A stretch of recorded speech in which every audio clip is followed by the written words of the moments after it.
We're gonna kick this off. Now we're gonna kick this off. I know we're 60 seconds early still, but like I'm done waiting. I'm sick and tired of it. Hey, right? No more waiting, fam. Let's just get into the shit. Let's get with the shits, fam. Let's just kill it. So it's compassion versus ambition, yeah? Yes. This is our subject. All right, so look. Listen, I feel like we're in a weird space right now, right? And I know that everybody feels the same way I feel, because I know you guys spend all day long, or at least some of your time, on Instagram too, because, hey, you guys are here right now. So it's not as though, like, you're busy doing anything else. We all on Instagram. All right, so cool. Seeing as that's the case, I don't know if it's just me, but if anybody else has noticed the fact that, like, you get these, like, mad Instagram accounts, right, all the time, that are giving you, like, messages about how you should be motivated and ambitious, and you should be driven to achieve your goals and go get them, and like rise and grind type stuff, right? The same accounts, like, I swear to God, y'all have seen this. It's not just me, but it's the same accounts. Like a week later, we'll post up a statement about how we should all be compassionate and peace, and say how to find the peace in ourselves, and how to be our true selves, and how to become one with who we are and whatnot. All right. Now, this is a thing. I feel like this is a consistent conversation. I feel like this is a thing, and there's this, like, ongoing tension between those two things, right? Between a person. Don't give me that, like, polite head nod. Don't. I know you ain't impressed. Listen, this is a meaningful. Not yet. You know, I'm waiting for the good stuff. Listen, this is a meaningful subject. This is important. No, for real. No, compassion, ambition is a serious thing. Like, motherfuckers are walking around here seriously trying to live their lives all day long. And I mean on a ground level, on an everyday kind of, like, level, people are really trying to figure out how they're supposed to conduct themselves in life. And more often than not, there is a tension between those two things. And I know it sounds really, really, really silly. It sounds really, really basic to say, but like, some obvious tensions, right? So you're walking from work where you've just come from an environment that's really geared up this way, right? So it's all about your ambition, it's all about your achievements, and it's all about your go-get-em attitude and your rise and grind and all of that stuff. You've just left that environment, and on your way home, you're going to walk past, if you live in London, I don't know, 4,000 homeless people. Do you see what I'm saying? Like, that's going to happen. And as you do this, they're going to be asking you for change and money and goodness, whatever else. And in your head, that tension will occur. I'm not saying you're not bad. I'm not a bad person for thinking this way. Nobody's a bad person for thinking this way. It's the nature of the situation you're in. But you go from that environment to suddenly being outside where you're compelled. There's this compassionate compulsion to want to help. But your ambitious, greed-oriented mind won't kind of permit enough room for you to really empathize with the person that you're looking at. So you do what you can, you give them some change, and you walk away, right? And again, I'm not saying it's a bad thing. I'm not chastising anybody. I do the same thing. But what I mean is, it's an ongoing live tension. Like, it's a real thing. And I don't think anybody's really paying attention. Sure. But do you think it's not possible to, I mean, even I will question this slightly, but is it not possible to do both? Yes, 100%. It's 100% possible to do both. It's at 100% possible to maintain ambition and compassion at the same time. The problem is the terms have been completely misunderstood. They've been misunderstood, misconceived, misapplied, misemployed. They've been completely misunderstood. And I think that's the problem. That's what I'm trying to get at, right? That's the issue. That the reason that we have a tension between these things, made up in part by these, like, funny Instagram accounts that on the one day will tell you about peace and internal, like, zen, and on the next day will tell you about how you got to rise and grind and go get them, because you got to win, man. It's all about getting that bag. Go get to the bag, fam. Right, you know, break it down. Break it down. So here's my thing. It's if you look at it, the funny thing about it is there's this on the one hand, we live in a society that's how do I put this? What we've done is commodify it. We've commodified both of these terms, right? And as a consequence, we've got this, like, weird tension. They're not based in anything. The substance of these terms has been stripped away. So you're left with this, like, weird, just, I don't really know what these things mean because it's not based on anything. So let me fill this out. I know it's a little bit weird, but let me fill this out. It wasn't that long ago, for example, let's start with ambition. It wasn't that long ago that ambition was considered a dirty word. Yeah. It was a dirty word. Like, it was a negative thing to say of somebody that they were ambitious. Was a negative quality. Like, I know I sound like mad preachy and teachery here, but in Julius Caesar, Shakespeare's Julius Caesar, there's that famous speech in Shakespeare's Julius Caesar where they accuse all the friends of Caesar of being ambitious. And their ambition is what drove them to his assassination, right? So it's like ambition was a dirty word then, and it maintained itself as like a negative quality all the way up until the Industrial Revolution, all the way up until the Victorian era, and this thing starts to morph suddenly. Post the Industrial Revolution, it starts to experience this morphing, this changing. By the time we arrive to today, suddenly it's a good quality. Now you've got to be ambitious. If you're not ambitious, there's something wrong with you. You've got to achieve, man. You've got to target more, man. You've got to go get them, man. Remember, Icarus was ambitious. Yeah. Remember what happened to Icarus, right? I remember what happened to Icarus, yeah. He was ambitious. That was the whole problem. He was a little too ambitious, yeah. But that was the whole problem. Like, that was the whole point. So what we can certainly observe is that there has at least been a change over the course of time. And we can certainly observe that that change has happened, particularly in the last 100 or so years. Like, post the Industrial Revolution, that sense of the negativity of ambition began to wash away. Now, that's in large part because the negativity associated with ambition was a moral problem. And insofar as it was a moral problem, it was deeply embedded in Christian theological understandings of what it meant to be ambitious. And if you're a Christian, you're humble. You're not ambitious. Yes. You're meek. Yeah. Because the meek shall inherit the earth, right? You're not ambitious. You're promised, you don't need to be ambitious because you're promised the earth by virtue of your meekness, right? So you can maintain your humility and you are promised forever afterwards. You don't need any ambition. Kind of like, insofar as that was the case, ambition maintained a negative connotation. Once the Industrial Revolution hits the United Kingdom and hits, Western Europe and then the United States and so on and so forth, once that occurs, religion starts losing its grip on society very slowly. By the time you get to the 1950s, you have, for the first time, and I think this should be, hold on, let me take the hat off for this because this is important. I feel like this is important. No, we need to observe this. For the first time in human history, you have state-sponsored atheism. That's different. That's different. Do you see what I'm saying? That's different. Than at any other point in human history. It's a very different thing to say that you have one religion or a number of religions or what have you, or the state, what have you, but to have state-sponsored atheism where the majority of the population is atheistic for the last 50, 60 years. But state-sponsored atheism, I mean, you could still argue that states are very, very religious. We still kind of... You can make the argument. Still reference religious terms, Some states do. I'm talking about Western Europe and the United States. Some states do. The United States is an outlier in this respect because they're a bunch of evangelical nuts, but... Yeah. I don't know what to tell you. But nevertheless, I'm talking about Western Europe in this respect, and it's state-sponsored in the sense that the separation of church and state is a definitive rule. I mean, that's a definitive rule. It's on the basis of many, many legal lawsuits and what have you, because you have to make sure that the state doesn't seem to be promoting any particular religion. But I mean, like the example is on the dollar, it says, "In God we trust." I mean, that's a very and religious... the United States the United States is an outlier because they're a bunch of evangelical nuts. Okay. It's kind of what I'm saying. But but that's what I mean. Even in that case, they nevertheless insist on the separation of church and state. Even in that case, so even though they assert, the importance of God or in God we trust or what have you, they nevertheless insist on the separation of church and state. That meant, or the consequence of that, is that the rise of atheism. Now, I'm not saying this is inherently a bad thing. Ultimately it is, but I'm not saying it's inherently a bad thing, but you have, for the first time in human history, the majority of Western European populations being atheistic. That's never been the case in human history. That's worth taking a moment to pause on and observe. Like, that's a first ever in all of human history. Like, we need to take that in for a second. We haven't done this very long, running around being atheistic, not knowing how to, figure terms out without a moral basis. Stripped of its moral grounding, what's ambition mean now? So, see what I mean? See, I got you. Now I got you for a split second. I got you. And in that time, I got you. Something bigger happened. Capitalism. But this is the point, right? So we can explain this first and foremost. We could do an etymological analysis, but never mind that. Here's where I think is the cultural shift. Here's where I think is what's important is this cultural shift, right? So yes, capitalism, industrial revolution and what have you. But that doesn't necessarily mean that people then start telling you you should be ambitious and compassionate in this weird way, stripped of its substance or what have you. There's something else going on here, right? But there's a particular thing that happened post the industrial revolution, right?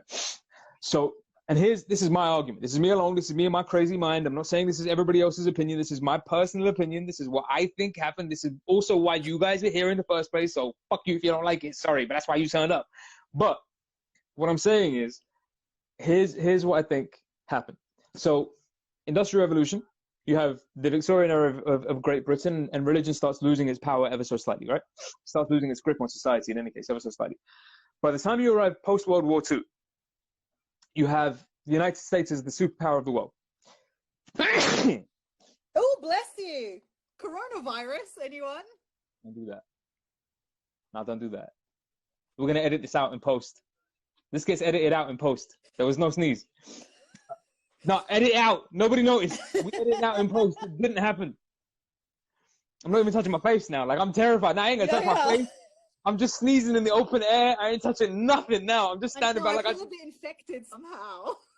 Everybody wipe the phone. Everybody wipe your phones. Everybody don't. Yo, listen, you might have to quarantine your phone. That, like, you know, social distancing. I feel you're like too close to me right now, you know? You could hang up, lad. I'm just saying.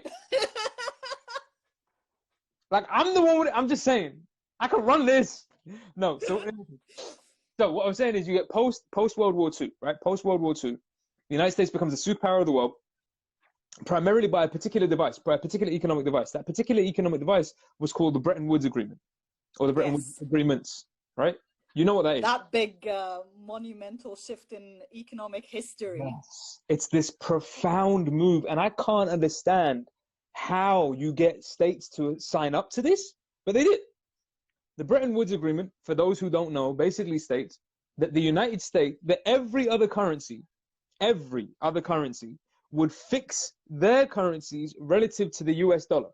And the US dollar would agree the US dollar would be based on an agreement amongst all parties included that the gold standard would be set at 35 cents per ounce. Or $35 per ounce or something like that. $35 per ounce, right? That was the general agreement. We arrive at that point where we say, okay, $35 is per ounce of gold is the standardized price. So that's the fixed gold standard rate, but that's fixed, attached to the US currency. And you are all going to figure out your currencies, the values of your currency relative to the US dollar. We're the benchmark now. The US dollar is the benchmark. And the US dollar is the benchmark because we hold all the gold. So it's calm. We'll do it on the gold standard. Calm. Cool. So they do this, right? This is 1944. This starts from 1944. This runs all the way up to 1971, right? By the time you get to 1976, some terrible stuff happens. But we'll get to that. Now we'll get to that. 1965. I don't know if anybody knows this, right? But no, hold on. I mean, this is the moment in history that nobody ever reports. This is what I like about history, but this is what nobody tells you in school.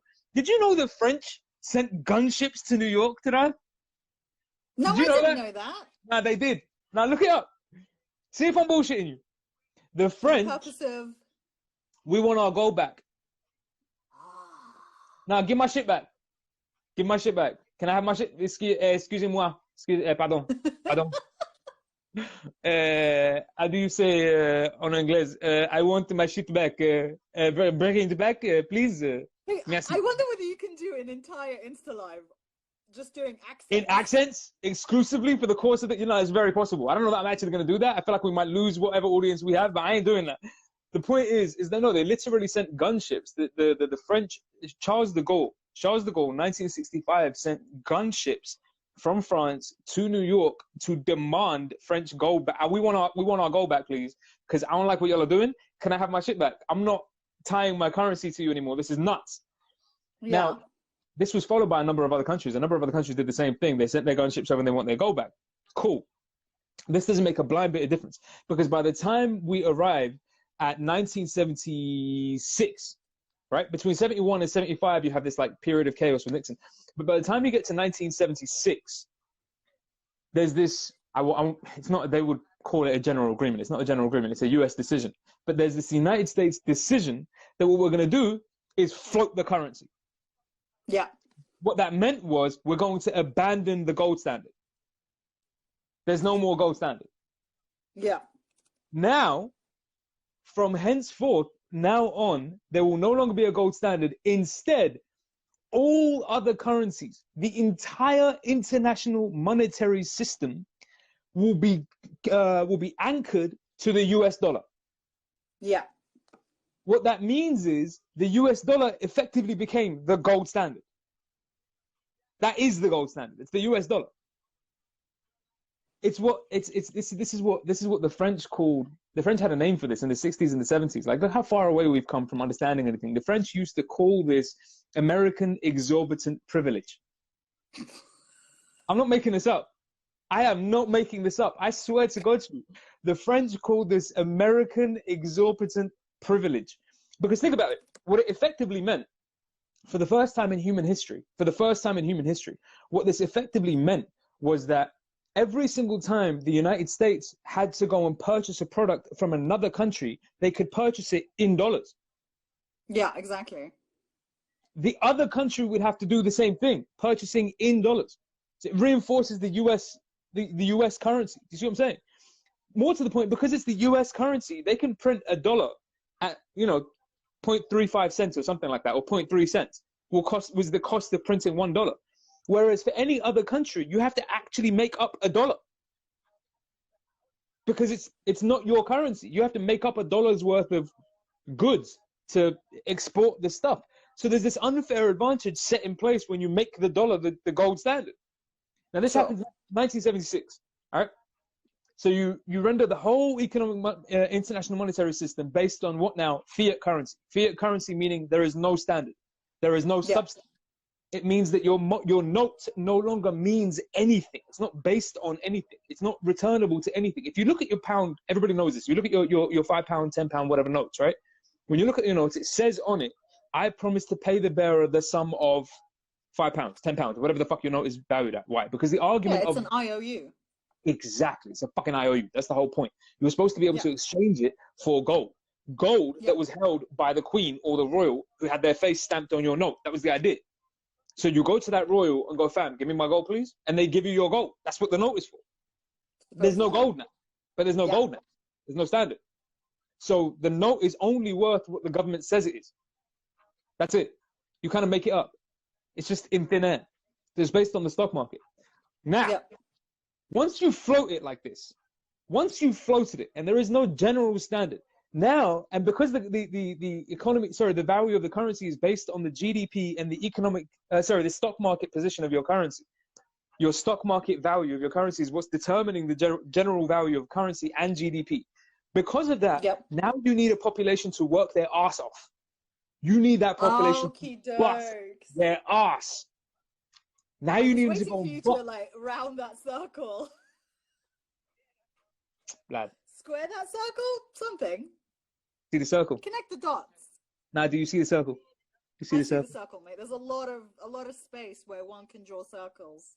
Man, it's all in here, fam. It's all in here. Relax. That's why you're here. That's why you're here. Come on. Me like it. Okay, so now we work a lot. Ambition. So what ends up happening is you need a population to be working their backsides off. Why? Because your economy, your whole economy, your currency, the value of your currency is tied into your GDP and the stock market. So you need people to produce as much as humanly possible. That is to say, you need economic activity. And you need as much economic activity as humanly possible. The result of this is in the 1940s and moving forward, you start to see this shift in the language with respect to the populations, with respect to domestic populations. They stopped being citizens with duties, they became consumers. Yes. That shift happened. Your duty became to consume. Yeah. That's your responsibility as a good citizen. Your responsibility is to pay your taxes and consume. Because in so doing, you prop up the economy. That was the whole idea. Yeah. So you no longer had any other moral duties to your nation other than to engage in economic activity. Why? Because your currency has been floated. It's not based on anything. It doesn't matter how much gold I have or how many goods we put. It's not like that. We have to engage in as much economic activity as possible. So go bust your ass. Cool. This happens by 1976. By 1987, once popular culture has caught up, what's the movie that comes out? Michael Douglas. A lot of movies came out in the 80s, man. That were very capitalist. Michael Douglas, 1987. Michael Douglas. Wall Street. Greed is, what is it? Greed, for lack of a better word, is good. Greed is right. Greed works. Greed clarifies, cuts through, and captures the essence of the evolutionary spirit. Greed in all of its forms. Greed for life, for money, for love, knowledge, has marked the upward surge of mankind, and greed you mark my words, will not only save Teldar paper, but that other malfunctioning corporation called the USA. Thank you very much. Greed is good. And they declare, and thus it was declared, greed is good. You see what I'm saying? At that Nicely point, done. I think you did man, that for me. Thank you. oh, you think I don't know what I'm doing out here? Oh, you think I'm just making this shit up on the fly? Like I just like, listen, I could make it up on the fly. I freestyle, but this ain't no. These are pre-written, fam. These are bars, but I wrote them. Okay.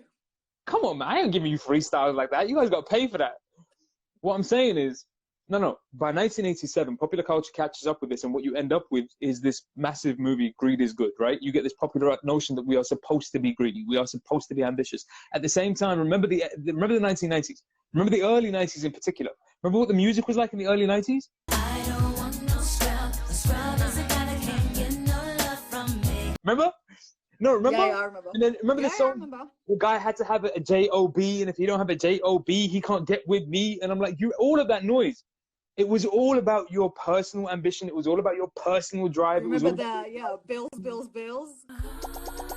Bills, but come on, man. It was all about that. Everybody was like pushing to make sure that our primary activity was to go and generate wealth as much as humanly possible. You had to be ambitious.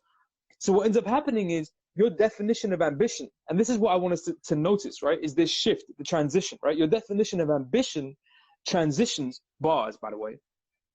Bars. I'm just saying bars. Your definition. I might start to count of how many times you say that. Bars.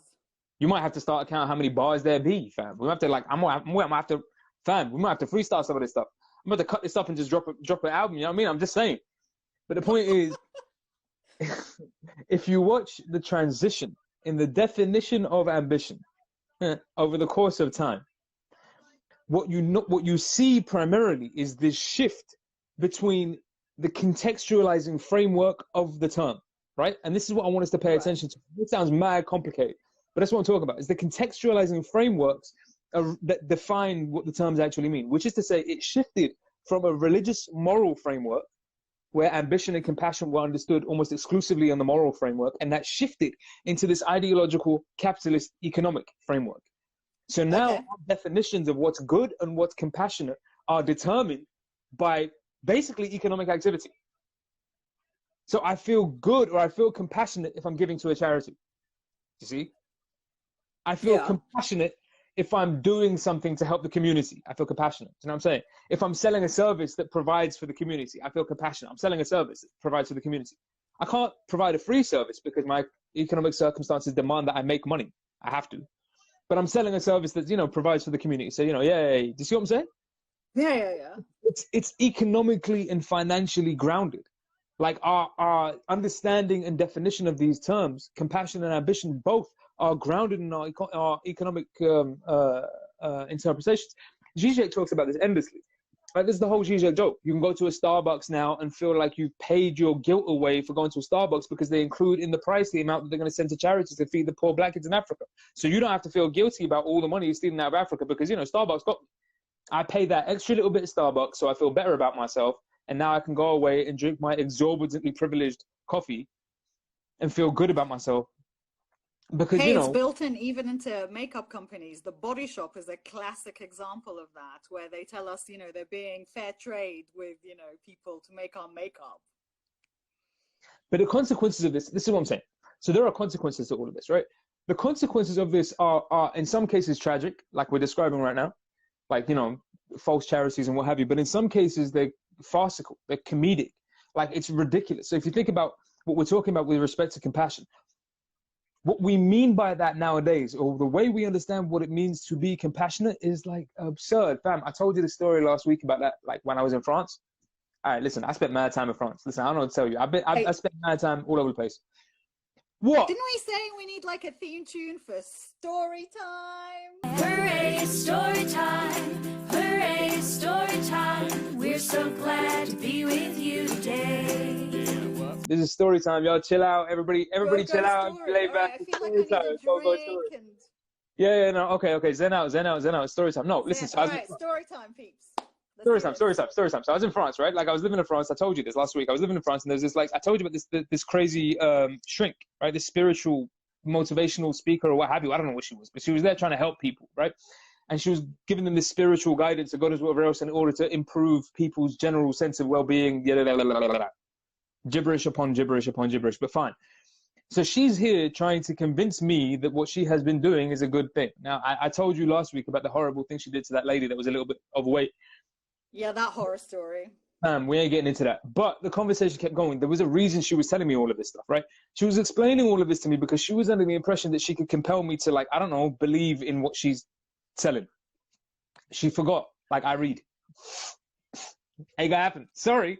I actually read books. That's not gonna happen. You're not gonna convince me of nothing. I've probably read the shit you're about to tell me, and I've probably found out it doesn't make any sense already. And I'm probably gonna tell you where you got it from. Never mind. So she starts kicking the stories to me. And what she says to me, she's like, listen, I feel like in life, it's really important. I swear to God. En vie, c'est très important. C'est très important. It's very, very, I hated this woman. It drove me nuts. I hated this woman. I couldn't tell, I couldn't tell. Could you not tell? She drove me nuts, fam. She was like, listen, in life, it's really important that we're compassionate to our fellow being. And I'm like, okay, I'm with you. No, I'm with you. So far, I'm with you. Like, I've got no disagreement. So far, we should be very compassionate to our fellow beings down. I don't know if that means I should tell fat people that they were fat for a reason because they were skinny in a past life. I don't know if that qualifies as compassion, but cool. What she said is, what she understood by that was that she had this kind of revelation when she was younger. I don't know what the hell a revelation is in French, but I could do it in a terrible accent. The point is, she had this revelation when she was younger, right? And this revelation was that she had to go out there and spiritually guide people in order to help them relieve themselves of their burdens. Yeah. They had to I'm not relieve. liking this woman at all. Fam, imagine how I felt. I'm sitting there listening to this crazy idiot with my ex at the time, and my ex was like buying into every single word of this because she was like off in the clouds in any case. And there's the reason she's my ex, you know what I mean? So like all of that stuff. And I'm like, fam, come on, are you kidding me? But okay, so what she says is, it's my duty to relieve people of their burdens. And the way that I go about relieving them of their burdens is explaining to them the root causes of their stresses, helping them align their spiritual self, awaken their inner sense of moral being, and then free themselves of all the things that were holding them.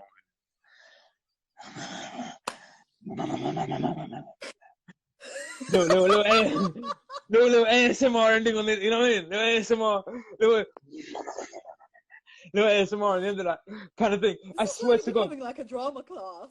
I swear to God, she did this to me. Hey, listen, I was great in drama. I don't know if anybody can tell, but I was amazing in drama. I killed that. I still have a teacher who hits me up to this day. She's disappointed I didn't take drama. I swear to God. But in any case, she don't watch the show. Did you see what I'm saying? She's like, she want to hit me up and be like, hey, you should have taken drama. She's missing out. All the story time. How you gonna hit me up and say you should have taken drama? I'm hitting you up and say you should turn up to my show though. Like, you want to just say hi one time, like just drop by, just like, like what's up? Like, you want to tell somebody else about the show. Listen, by the way, this goes for all of you people watching this. I know y'all are getting all the knowledge and not telling other people. I know what's happening. You sit here, you listen to the deepness, and then you reflect and feel like you learned something and don't tell nobody else. I'm saying. Just help one. That's it. No. I'm not this woman from France. In any case. So she's like, I have to relieve people of their burdens. Okay. Relieve them of their burdens. Cool. So she's telling me about how she does this. And the method she employs, hypnosis. Obviously. Oi. Obviously. Hypnosis. So, all right, cool. Now we get into a whole argument about the validity of hypnosis. Okay. And at this point, I get infuriated. Now I'm tired of this. I'm tired of it. And what she says to me is, you see, I can tell you're carrying so much weight. I just want to put you through a session of hypnosis so I can help you relieve some of the things that you're carrying. I lost my shit. Maybe I shouldn't have. I didn't apologize. Allegedly. Dad, what did you do? Allegedly, her house was flooded before I left. I don't know anything about that. I don't know anything about this. Allegedly. This is allegedly. I heard a story from a Frenchman with a donkey who was walking past, and he paused me and he was like, Monsieur, your beard is amazing. And I was like, no, I know, it's international, fam. Like in every language, it's incredible. And he wanted to tell me about it. And I was like, fam, I've got things to do. We can't just stop and talk about my beard. I'm busy in life. I have occupations and other things I have to do. Oh, yeah, I'm supposed to yawn right now. Yeah, nah, okay. But what I'm saying is, and then he said allegedly that apartment was flooded. I don't know what happened. I have nothing to do with this. Listen, I left soon afterwards. You know, you just confess to a group of people. I didn't say anything. I said that there was this alleged situation. Like, I don't know what happened. I'm just saying. The point is, so she tells me. Okay, I lost my shit. I lost my shit. Didn't flood this woman's house. No, of course not. Why would I do that? That's a terrible thing to do to a person. So what I did, right? I lost my shit when she says to me that you got to relieve yourself of your burdens. Like, I can see the stresses on your shoulders. You got to help relieve yourself of all of these stresses and get da-da-da. So I lost my mind. And in kind of, you know, expressing myself, you see me, I gesticulate, man. And I kind of might have like gesticulated a little aggressively and might have accidentally broken a vase. Is this maybe accidentally? I didn't even know it was there. I didn't really see the vase. It was kind of like to my side. And then the vase broke and I don't know what happened. It wasn't on purpose. It just, you know, listen, if it means anything, I didn't feel bad about it afterwards. So, okay, good to know. If that helps, I hold no regret or remorse for that incident, and frankly, I'm disappointed I didn't break more. But the moral of the story is, after all that damage you caused to that woman, don't talk shit. Don't talk shit. Because somewhere, a philosopher will get you. Somewhere.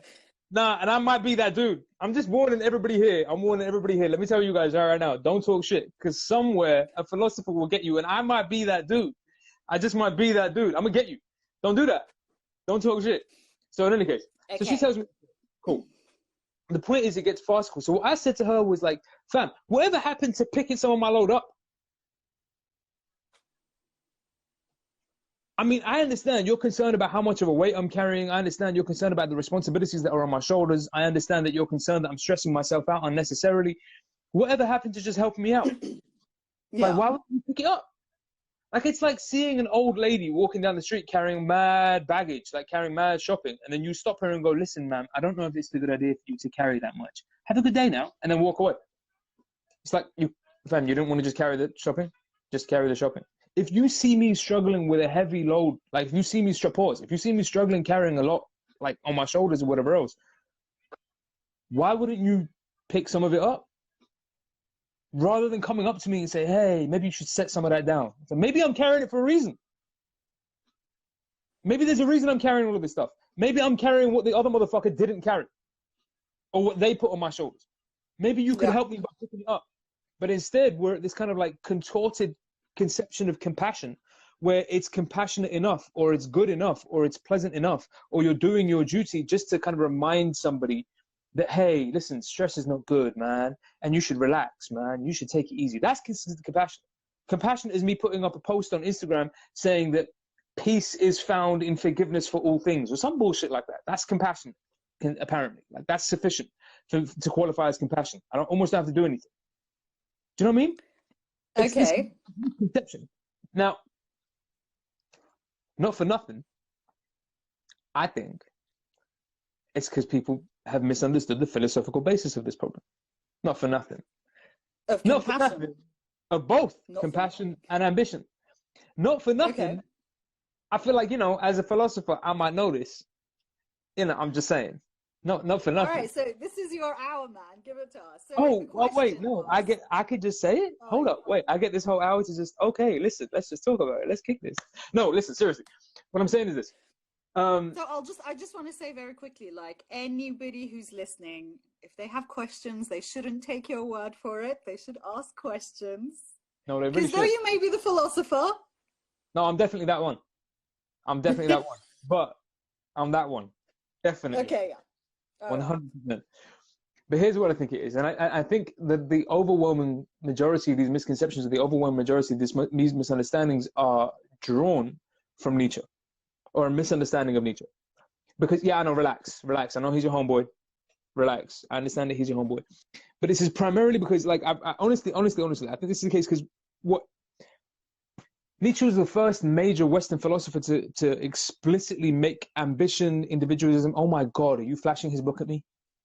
Are you actually flashing his book at me? Is that what's happening right now? Are you flashing Nietzsche at me? Okay, relax. I love the man. I know, but he's not here now. I know. Relax. No, so what I'm saying, he's the first major Western philosopher to popularize the notion of ambition, to popularize the notion of the power of the will, right? The drive of the individual will, the notion of sovereign individuality, this idea that strength and my independence and my own ambition and my own will to achieve things is greater than all else. Hell, at the end of the day, we kill God, remember? Like all of those things, right? That admittedly misconstrued by a number of people, but that language in Nietzsche became the driving force behind a lot of what was happening in that post-industrial Western European and in the United States world.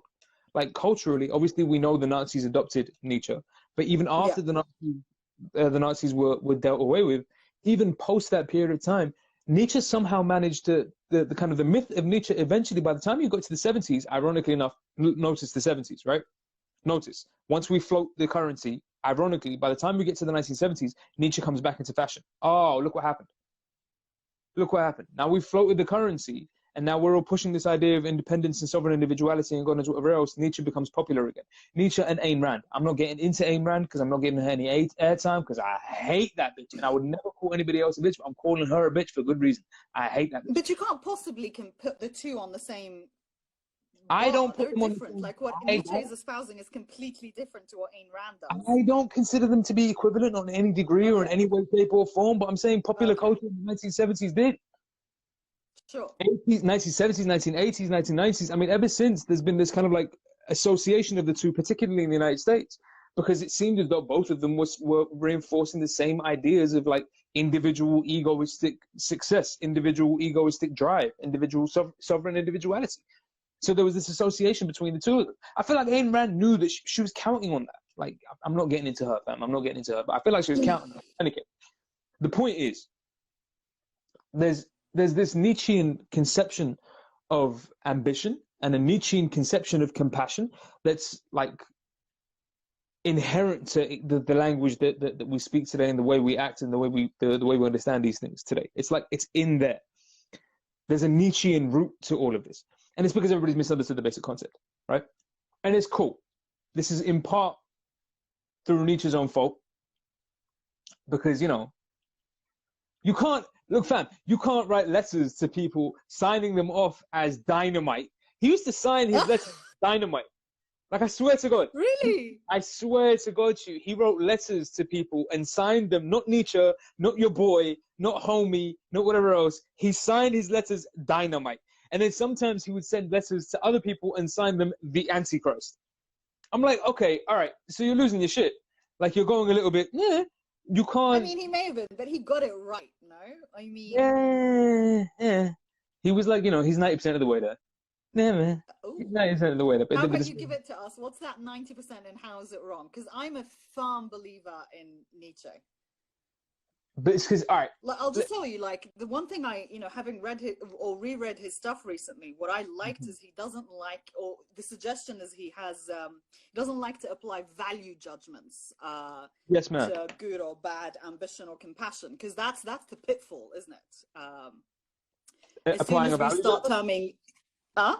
Applying a value judgment?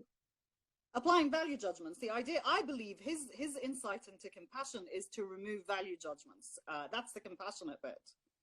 You're not far away. It's to observe humanity for what it is, good and bad. Well, yeah. I mean, he hates humanity, generally speaking, good or bad. I mean, sure. He does, but you're not far away. You're really not far away from the point. But all right, take the quote that I know you love. And let's just start. No, for real. Let's just, because I know you want to do it. I know I said Nietzsche. It was the first thing that popped up in your mind. I know you want to do this. So let's just take the quote I know you love. The knowers unknown to ourselves, we know is. Go ahead. No, enjoy yourself. Nietzsche said, pick it. Do your thing. Go on. I ain't going to interrupt you. Go ahead. Said, we are unknown to ourselves, we men of knowledge, and with good reason. We have never sought ourselves. How could it happen that we should ever find ourselves? How deep? He's right. Don't be an But, asshole. no, but he's right. He's right. He's right. The problem He's is, totally right. the problem is, it lends itself. Can you see how that kind of language lends itself to the bullshit Paulo Coelho generation of people who are talking about finding themselves all the time? Sure, if misunderstood, absolutely. But it lends itself to that understanding because he said you've got to find yourself. We don't look for ourselves, so we should find ourselves. Let's go about finding ourselves. And then 100 years later, here comes Paulo Coelho telling you about how you can go about finding yourself, and then you go and do it. Because everybody thinks, oh my God, Paulo, you're amazing. And I never thought a spiritual guide could be called Paulo. I just love that your name is Paulo. Paulo, tell me more about my inner self. That's accent number 2, yeah? Word of 3. today. Oh my God, Paulo. I hate that guy. I fucking hate that guy. Anyway, the point is, so it's this, even that quote comes from, what's this? That's the start of the genealogy of morality, right? That's the opening sentence. One of my favorite opening sentence. It is one of my favorite philosophical openings. I'll give you that. But okay, look. That's the outset. That's the start. But let me give you the background. This is what I mean by Nietzsche didn't exactly make his life any easier for himself, right? That introduction, that same introduction, that one that you're quoting now that was so deep and so profound. Do you know what that was written about? Okay. You want to tell you why he wrote that? Yeah. Like, I swear to God, you look it up. Don't take my word for it. You guys are all on the internet right now. Look it up. You know why he wrote that introduction and why it's worded the way it is and why it's so aggressive and why he's so angry when he's writing it? At the time, Nietzsche was writing this in Italy. Nietzsche was in Italy. Right. Nietzsche was in Italy on holiday with 2 of his friends. Paul Ray is one of his friends. And Paul Ray is mentioned in the introduction. If you keep reading, he says Paul Ray's name. Because he's bitter as fuck. Because Nietzsche's petty. Oh, right. Because he's petty as fuck. He's like, I don't know, he's not even philosophy's Drake. I don't know what he is, man. He's just terrible. The point is, he's not. I might be. But the point is, so that he gets to this, he writes this introduction. He mentions Paul Ray because he's on holiday with Paul Ray and he's on holiday with this woman called Lou Salome. Now, I mentioned Lou Salome to you before because Lou Salome came up in respect of Oscar Kokoschko. Because Oscar Kokoschko was obsessed with Lou Salome. Lou Salome, I've said to you once before, is for me like the epitome of genius. I love this woman with a passion. Like, I think she was amazing beyond words. The amount she achieved and the amount she did in the short time that she was alive and the number of influential lives that she kind of touched and directed and what have you is insane. She knew all of the biggest names that everybody knows and she influenced all of them, including Nietzsche. Nietzsche thought of Lou Salome as the next, like, as better than Nietzsche. Like, he thought that Lou could finish that work. Like, she was the only one that he'd ever met who he respected enough to genuinely say, no, I feel like you could continue my work. This is Nietzsche saying this. That narcissist saying that you could be. So he's on holiday with these 3 people, Lou Salome, Paul Ray, and himself. While he's on holiday, Nietzsche decides that he's going to propose to Lou Salome. Lou Salome... I know the story. Lou Salome says no, because Lou Salome doesn't marry people. Everybody knows this. She didn't marry anybody. She dated. She saw mad men, like left, right, and center. She did date guys younger than her, older than her. She ain't, fucks. But the point is, she never got married. She famously once said, I would never marry a man because I wouldn't do that to him.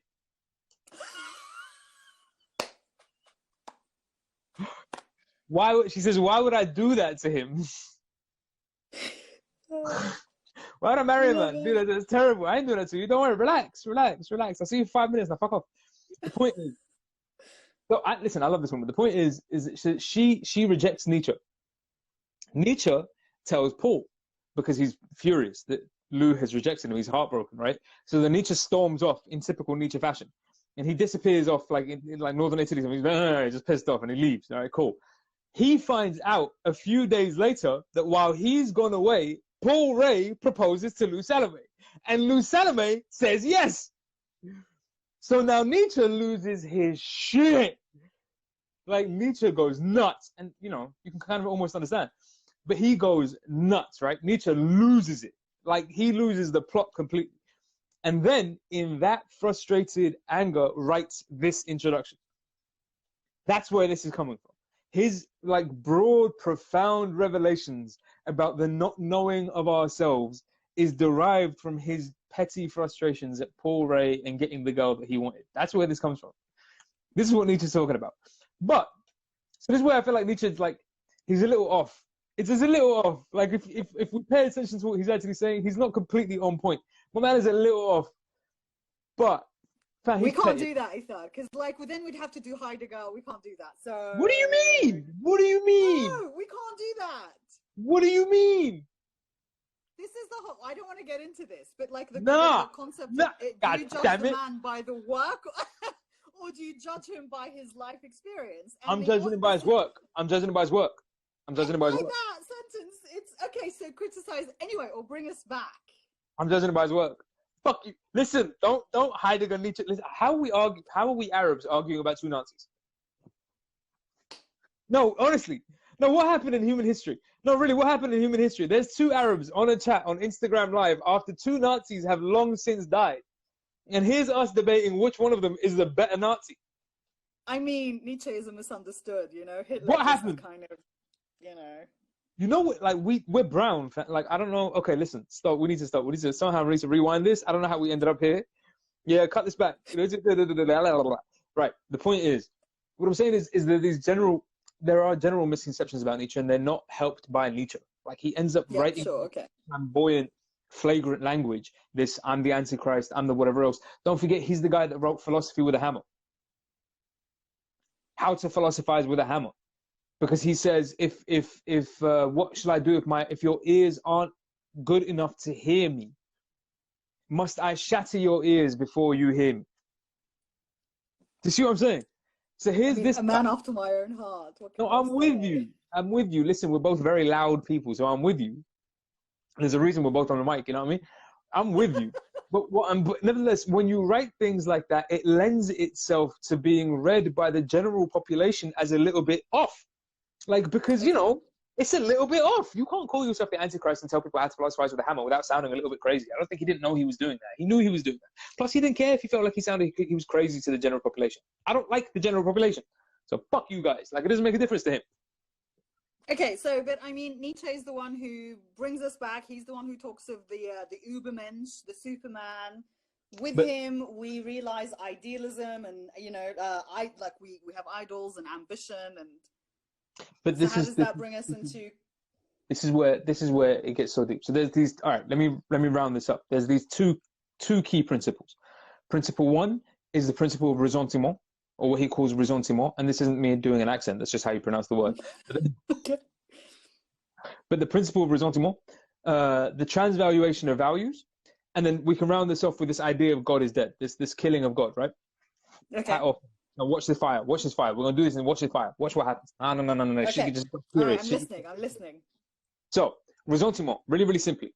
Nietzsche argues, correctly or incorrectly, never mind, we're not debating the accuracy of Nietzsche, but what we're saying is that he presents this argument whereby he says that at a certain point in the course of human history, he pins it during the Roman era, but at a certain point during the course of human history, an argument was put forward, that in fact, weakness was the ultimate good.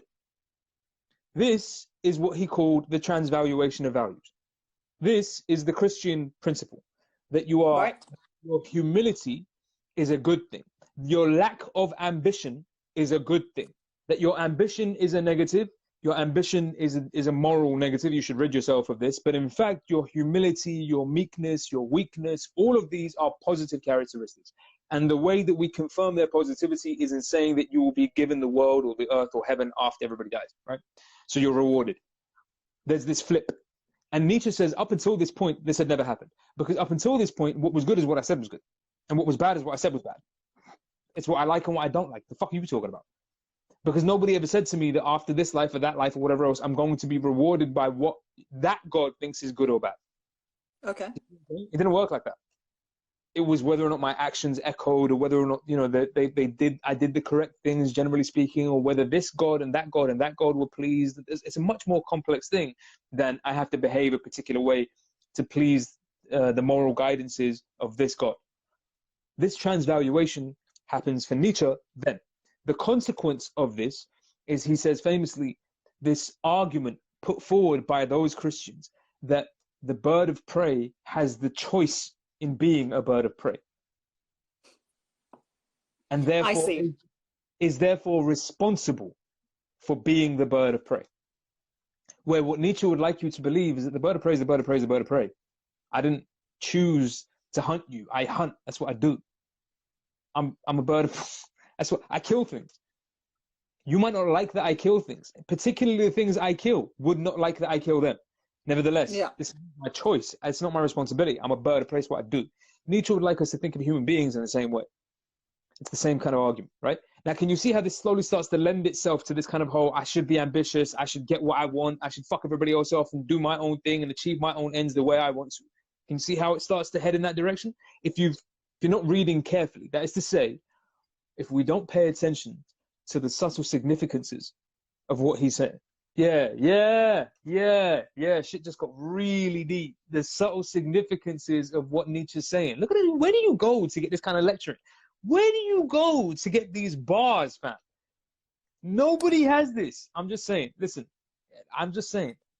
The point is, so it's the subtle significances of the language that he's using, of the particular words that he's using, the way he's framing it. So yes, on the one hand, he's accusing a group of people, or he's accusing the development of morality of being born as a consequence of this resentment, this ressentiment. And it's the consequence of that is this transvaluation of values, whereby it becomes a good thing to be meek, and it becomes a good thing to be humble, and it becomes a good thing to be weak. Whereas in fact, he says it's better to be aggressive. Now, that's one thing. On the other hand, there's this, what it means to be aggressive then, to be this sovereign individual, to become yourself. Okay. So, and it's, we can sum it up really simply in the whole God is dead idea. So Nietzsche says famously, all right, so God is dead and we have killed him. And most people end the sentence there. Most people end the analysis at that stage. They say, God is dead, we have killed him, and that means that we have the capacity to kill God. And what he's talking about is a really complicated philosophical concept. I'm not going to get into the depths of it, right?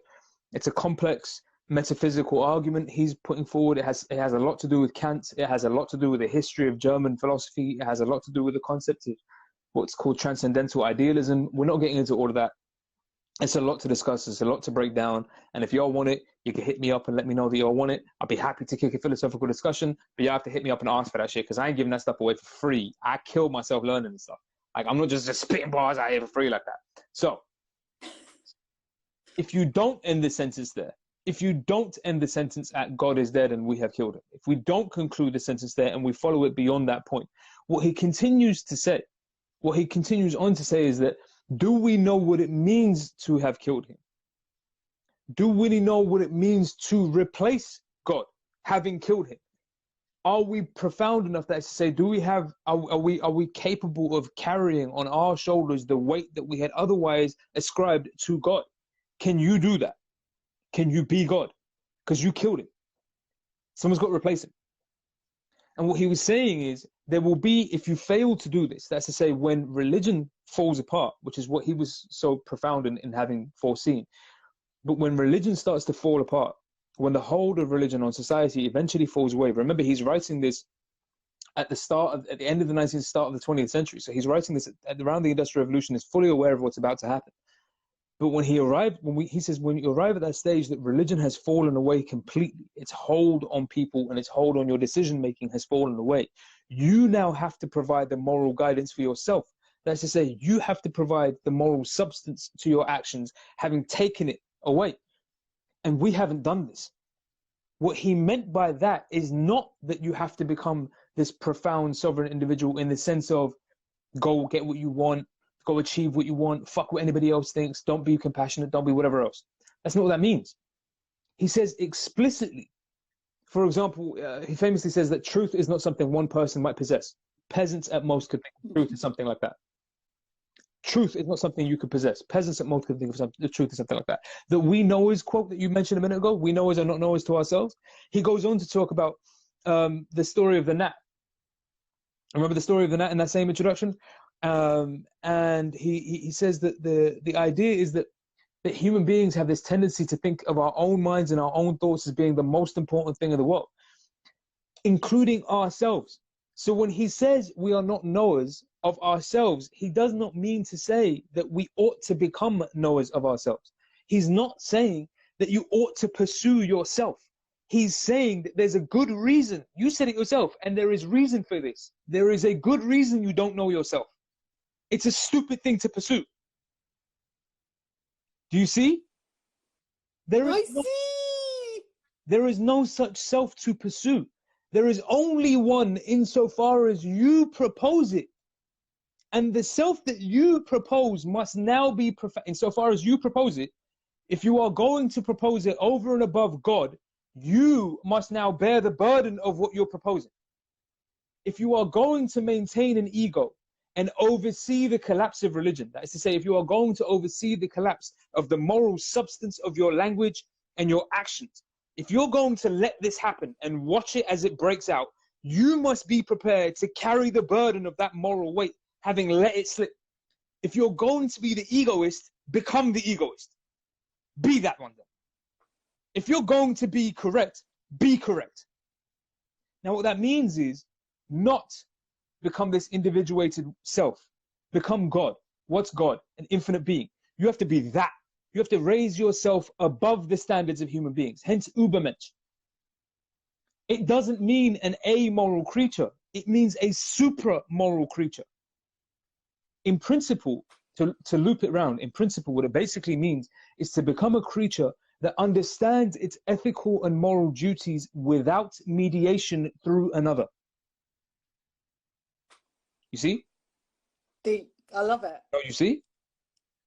I see, yeah. And one's ethical and moral actions and duties without mediation to another. This doesn't mean that you're always right. And it doesn't mean that you mediate to yourself. Yourself is still another. That's still another. You still went, I wonder what I think. Oh, now there's two of you. That's still another. You're still mediating. So it's not God, cool, because you killed God. But it can't be you either, because you won't bear that burden. It's too much.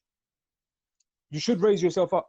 And in so doing, you divest yourself of that you that you were carrying around beforehand that you thought was all important. Paulo.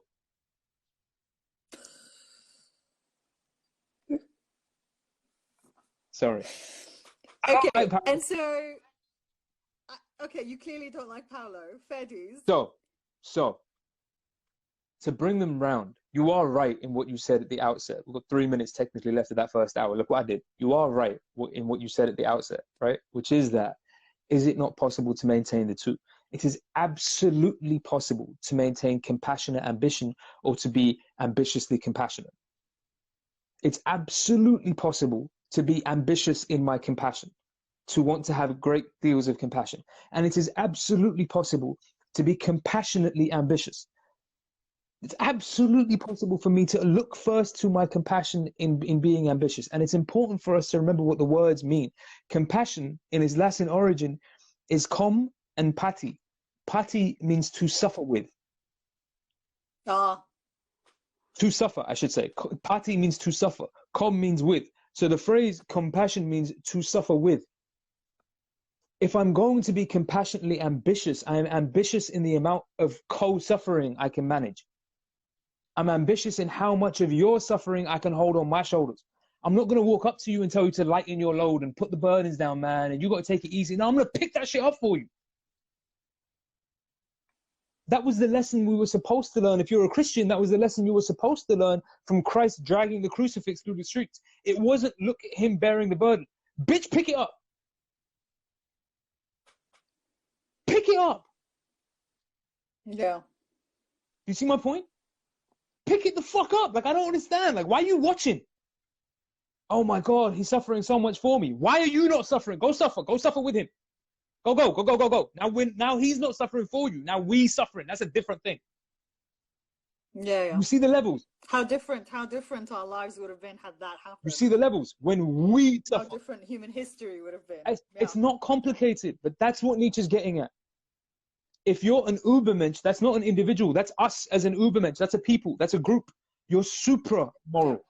You're not amoral. Yeah. You're supramoral. I don't need to refer to a deity in order for me to understand righthood.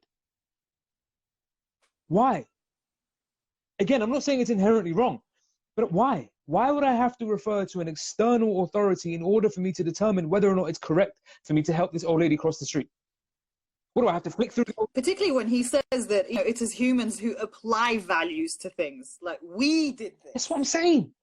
It's nuts. We said this was It's good nuts. and this was bad. So it's within us. Because every single time I see somebody in a moral crisis, I got to flip through the Old Testament. Oh, wait, hold up. Yeah, What does Exodus say? Like, come on, man. What should I do? How did Job feel about this? Like, Job hated everything. What do you want from me? Yeah. Like, it's not. I don't blame the guy. That's a different conversation. But, Man, his life was rough. different conversation. But do you see what I'm saying?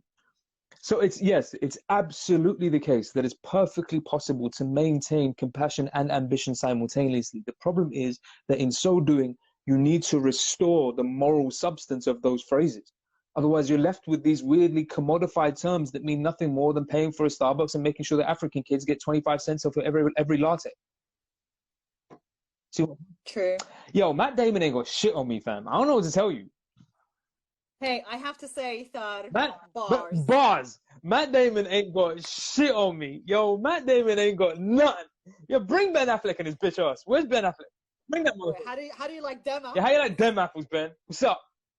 No, bring that motherfucker. Now, I said I'll write you a script like a motherfucker.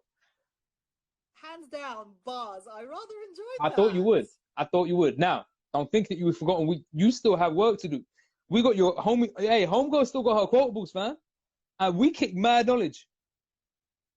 So I'd love to. I'm gonna do some quotables, but I'd love to hear from everybody if they're watching what kind of quotes. I've got quotes about ambition. I've got quotes of compassion. I've got quotes, oodles of quotes from Nietzsche. Oh my God. Of course. Yeah, of course. Because he's the love of my life. What can I say? So, like, one thing he does say in one of my favorite books of all time ever since the beginning of mankind is "Thus spoke Zarathustra," and one line in there, it's possibly one of the opening lines in there as well, is "Oh, my friend, man is something that must be overcome." What am I saying? What have I been saying? What the hell have I been saying? Indeed. You know how you know I'm right? Is when you start cherry picking. No. You know how you know? Is when I check it against Nietzsche. When you cherry pick a random quote and it falls perfectly in that interpretation. And another one, I hope this fits in nicely as well. He says, "What is great in man is that he is a bridge and not a goal. What can be loved in man is that he is going across and going and down going. He is a going across and a down going. He's not the be all and end all of things." Tell me I know my shit. No, for real. Tell me I know my You know your shit. I know my shit. God damn it. And this is what kills me. No one's delivering philosophy with these kinds of bars. And like, come on, man. Come on. You can't hear music like this in the background. And you can't, not that anybody can hear nothing right now. I turn this shit down, so don't worry. But you know what the study sounds all about. Yo, we all know what the study sounds all about. Yo, somebody hashtag the study sounds. Yo, don't mess with me. Everybody knows what the study sounds all about. Oh, yeah. Come on, peeps. What I'm saying- sounds. what I'm saying- I love it. What I'm saying is, where do you go to get this kind of fire, fam? Anyway. I hear you, bro. I hear you. I got another one. Okay, so this is in terms of compassion. This is an Amish proverb. An Amish you went to the Amish? Proverb. Yeah, I went to the Amish. Yeah, I went all in. You went to like Amish Twitter? It is said in Amish proverbs, instead of putting others in their place, put yourself in their place. Fam. Proper compassion. Fam. Come on. No, I agree with you. But it's so dry. Like, I don't know if there's any Amish here right now, but like, that's dry. Okay. Dry. Okay. I've got Plato. I've got Albert Einstein. Don't give me Einstein. Is that too dry? I've got Confucius. Give me some Confucius.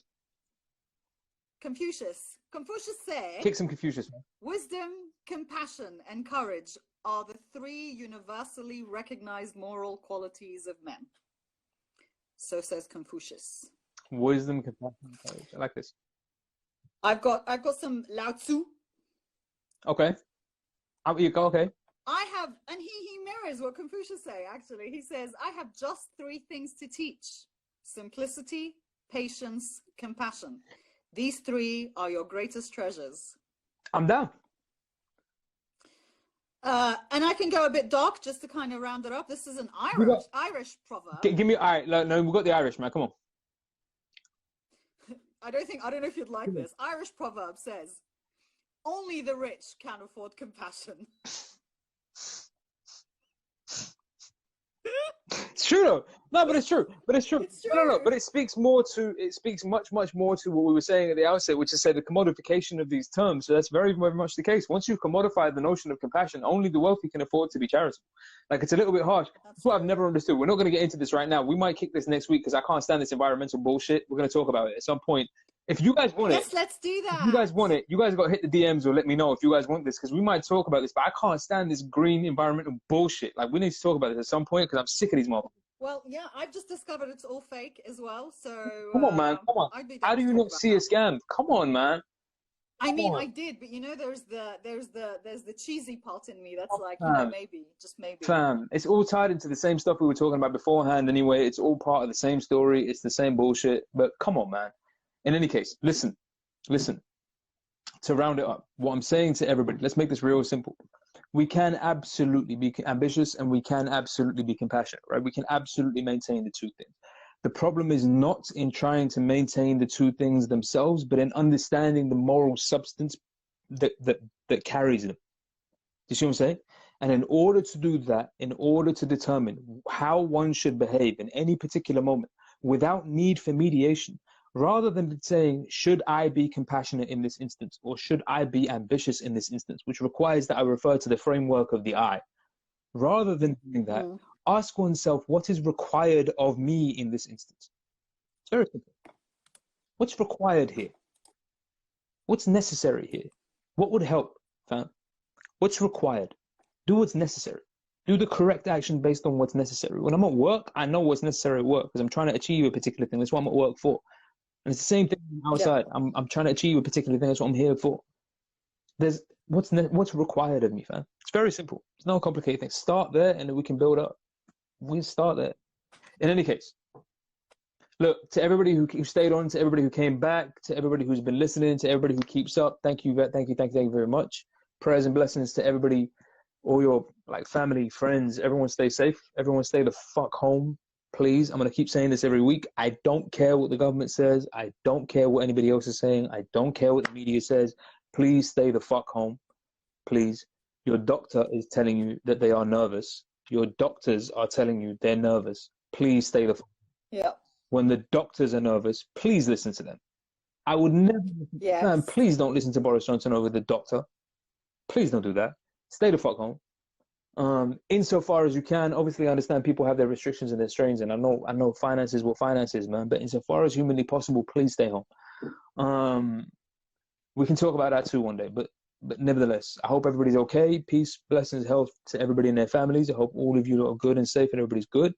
Yeah, and then we'll be back next week, man. Next week, 7 o'clock, you know what it is. Same time, same place. We'll be here, kicking it. I'm pretty sure Mark is going to stay buried. I'm pretty sure he's going to. I think we're going to keep him buried, you know, and should he come back up, we're going to be like, whack-a-mole, whack-a-mole. Whack-a-mole, whack-a-mole. Whack-a-mole, lad. Just a boop. Where you going? Allegedly. Allegedly. You are not helping. I know, right? What? We look like utter culprits. I don't think you understand. This is currently live on the internet. The world is seeing this shit. Allegedly. Relax.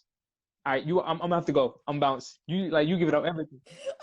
So peace, love to everybody, man. Peace, love. I'll see you all next week, man. One.